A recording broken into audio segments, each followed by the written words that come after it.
नदिया के पारे पार आबे बाई पंडरी पानी बाजार। सुनी नदिया के पारे पार आबे बाई पंडरी पानी बाजार।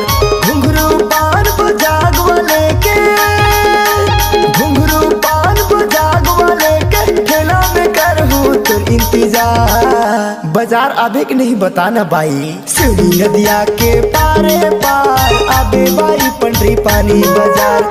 सुनी नदिया के पारे पार आबे बाई पंडरी पानी बाजार।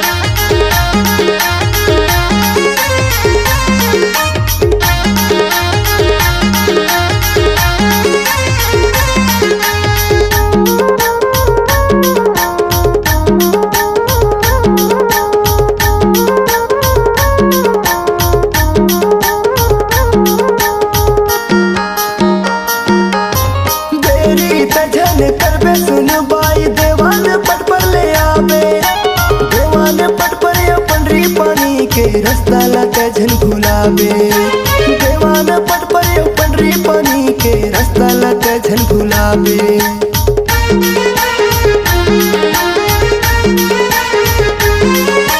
देरी ते झन करबे सुन बाई चाड़ा धुरकुटा ले आबे, चाड़ा धुरकुटा या पंडरी पानी के रास्ता लाके झन भुलाबे।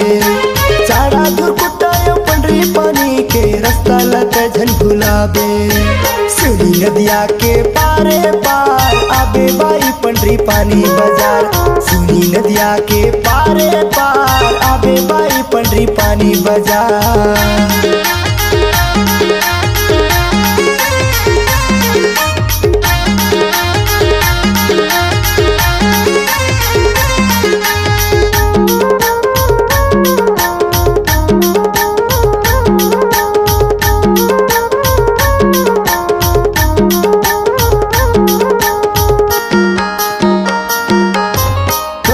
बिछाया मुंदरी ले देहूँ बाई चिन्हा पहिरबे मोर नाम के।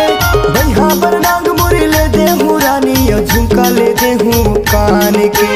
बैहा पर नाग मुरी ले देहूँ रानी झुमका ले देहूँ कान के।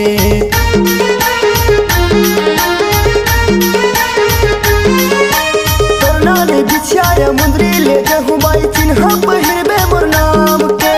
बैहा पर नाग मुरी ले देहूँ रानी झुमका ले देहूँ कान के। बैहा पर नाग मुरी ले देहूँ रानी झुमका ले देहूँ कान के। सुनी नदिया के पारे पार आबे बाई पंडरी पानी बाजार। सुनी नदिया के पारे पार आबे बाई पंडरी पानी बाजार। घुंघरू पान बजाग वाले के, घुंघरू पान बजाग वाले के ठेला में करहूँ तो इंतजार। सुनी नदिया के पारे पार आबे बाई पंडरी पानी बाजार। सुनी नदिया के पारे पार आबे बाई पंडरी पानी बाजार। सुनी नदिया के पारे पार आबे बाई पंडरी पानी बाजार। सुनी नदिया के पारे पार आबे बाई पंडरी पानी बाजार। सुनी नदिया के पारे पार आबे बाई पंडरी पानी बाजार। आबे बाई पंडरी पानी बाजार। आबे बाई पंडरी पानी बाजार।